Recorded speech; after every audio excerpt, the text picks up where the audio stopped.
శివలింగం లేని శివాలయం గురించి తెలుసుకుందాం.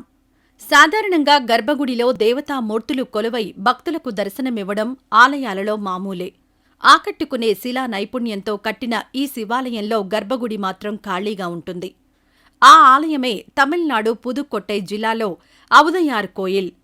పుదుక్కోటై నుంచి గంట ప్రయాణం చేసిన తర్వాత కనిపించే ఈ ఆలయంలో పరమేశ్వరుని ఆత్మకు ప్రతిరూపంలో కొలవడం వలన ఇక్కడ ఎలాంటి విగ్రహాలు ఉండవు అని ప్రజల నమ్మకం. ఇక్కడ స్వామిని ఆత్మానంద స్వామిగా, పార్వతీదేవిని యోగాంబగా పూజిస్తారు.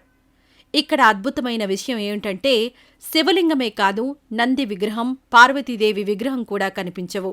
మన శరీరంలో ఉన్న ఆత్మ ఎలాగైతే కళ్లకు కనిపించదో అలాగే ఇక్కడ శివుడి విగ్రహం కూడా కళ్లకి కనిపించదు. కనపడ్డం లేదు కదా అని మనలో ఉన్న ఆత్మని నమ్మకుండా ఉండం కదా. అదేవిధంగా ఇక్కడ ఆత్మానంద స్వరూపునిగా ఉన్న పరమేశ్వరునికి నిత్యం పూజలు జరుగుతూ ఉంటాయి. ఈ ఆలయాన్ని 8వ శతాబ్దంలో మణికవ సాగర్ అనే నాయనార్ కట్టించారని ప్రతీతి. తరువాత పాండ్యరాజులు ఈ ఆలయాన్ని ఆకర్షణీయంగా మార్చడానికి లెక్కలేనన్ని శిల్పాలు, రాతి విగ్రహాలు, అలంకరించబడిన స్తంభాలను రాతిలో చెక్కారు. ఇతర దేవాలయాల్లో కనిపించే విధంగా నవగ్రహాల విగ్రహాలు ఇక్కడ కనిపించవు. స్తంభాలలో మాత్రమే కనిపిస్తాయి. ప్రవేశ ద్వారం వద్ద ఈ ఆలయంలో మొత్తం 27 నక్షత్రాలు శిల్పాల రూపంలో అందంగా మలిచారు. అన్ని శివాలయాలలో శివుడికి ఎదురుగా నంది ఉంటుంది. కాని ఇక్కడ మనకి నందీశ్వరుడు కూడా కనిపించడు. ఈ ఆలయంలో ఉన్న మరో అద్భుతమేమిటంటే ఈ ఆలయంలో పొయ్యి ఎప్పుడూ వెలుగుతూ ఉంటుంది. ఈ ఆలయానికి కావలసిన నైవేద్యం ఈ అగ్నిపై మాత్రమే చేయబడుతుంది.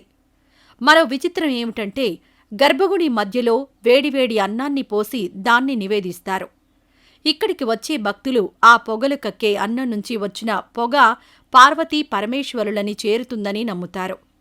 విగ్రహం లేకపోయినా కూడా భక్తుల తాకిడి ఎక్కువగా ఉండడం ఇక్కడ విశేషం.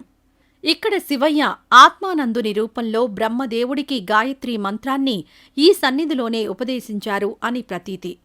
అందుకే ఈ ప్రాంతాన్ని చతుర్వేదపురము అని కూడా పిలుస్తారు. విగ్రహం లేకపోయినా నైవేద్యం పెట్టే అన్నం యొక్క ఆవిరిని శివుడిగా కొలిచే ఈ ఆలయం ఎంతో అద్భుతంగా ఉంటుంది. ఈ ఆలయంలో శివరాత్రి ఉత్సవాలు కూడా ఎంతో ఘనంగా నిర్వహించబడతాయి. ఈ ఆలయం తిరుచి నుంచి 100 కిలోమీటర్ల దూరంలో ఉంటుంది. ఎలాంటి విగ్రహమే లేని శివాలయం ఎంతో అద్భుతంగా ఉంది.